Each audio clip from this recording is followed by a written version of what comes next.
Eu sou Mário Persona e essas são as respostas que eu dei aos que me perguntaram sobre a Bíblia.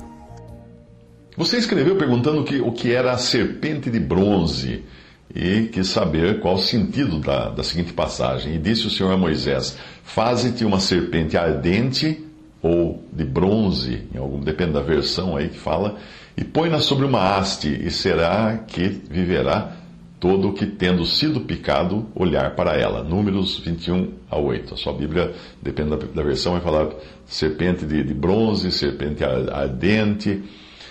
Muita coisa que Deus fez no Antigo Testamento eram tipos ou figuras de coisas que iriam se realizar no Novo Testamento. Veja esses versículos que demonstram isso. João 3, 14 a 15. E como Moisés levantou a serpente no deserto, assim importa que o Filho do Homem seja levantado, para que todo aquele que nele crê não pereça, mas tenha a vida eterna. Romanos 15, 4. Porque tudo o que dantes foi escrito, para nosso ensino foi escrito, para que pela paciência e consolação das Escrituras tenhamos esperança.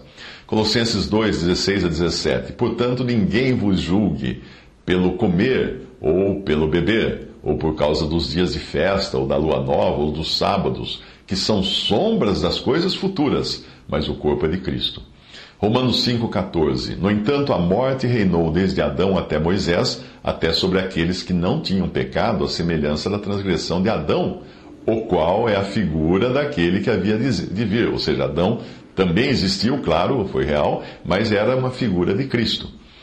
1 Coríntios 10, de 1 a 6. Ora, irmãos, não quero que ignoreis que nossos pais estiveram todos debaixo da nuvem, e todos passaram pelo mar. E todos foram batizados em Moisés, na nuvem e no mar. E todos comeram de uma mesma comida espiritual e beberam todos de uma mesma bebida espiritual, porque bebiam da pedra espiritual que os seguia, e a pedra era Cristo. Mas Deus não se agradou da maior parte deles, por isso foram prostrados no deserto. E estas coisas foram-nos feitas em figura, para que não cobicemos as coisas más como eles cobiçaram. Em Hebreus 9, 24, mais uma passagem também que diz que Cristo não entrou num santuário feito por mãos, figura do verdadeiro. Ele está se referindo a um santuário do Antigo Testamento. Porém, no mesmo céu, para agora comparecer por nós perante a face de Deus. E Hebreus 11, 17 a 19 diz que pela fé ofereceu Abraão a Isaque, quando foi provado. Sim, aquele que recebera as promessas ofereceu o seu unigênito, sendo-lhe dito: em Isaque será chamada a tua descendência.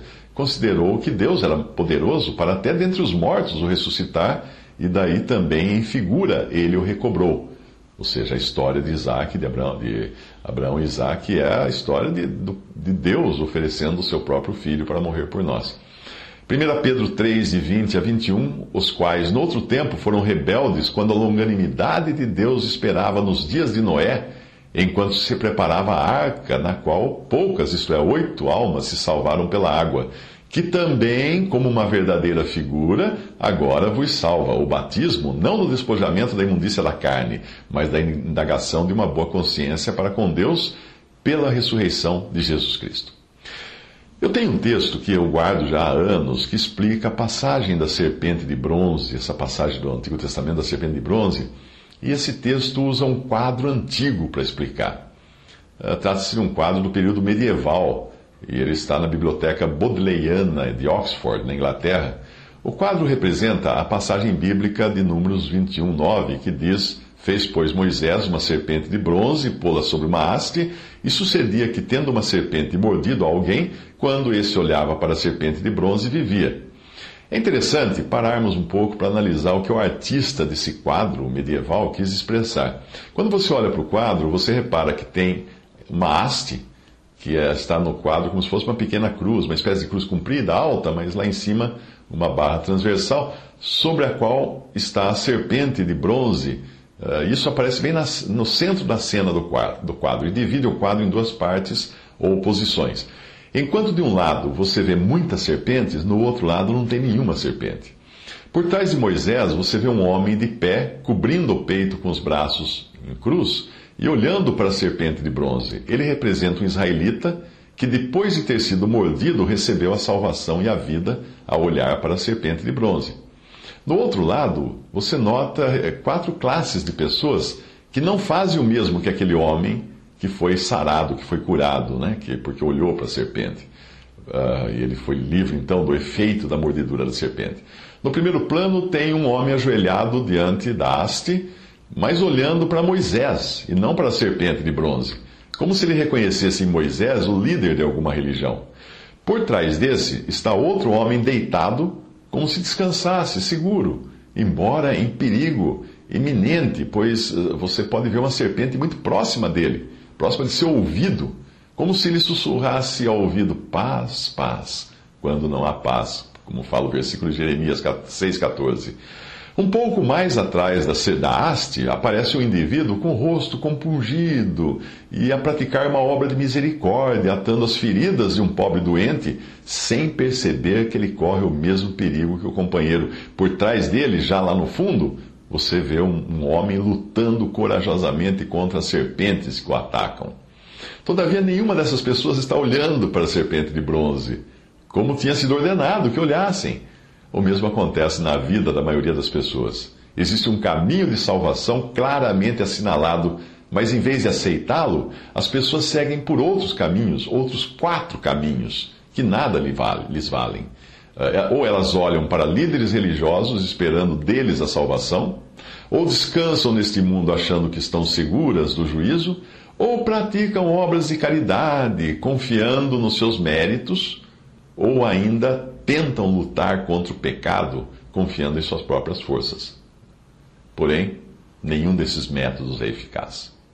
Aquele quadro é o testemunho silencioso de um artista anônimo, ninguém sabe quem pintou, do princípio do século XV, que viveu retirado em algum monastério da época, uma época de muita ignorância, muita superstição, mas que o artista demonstra ter recebido a luz do Evangelho.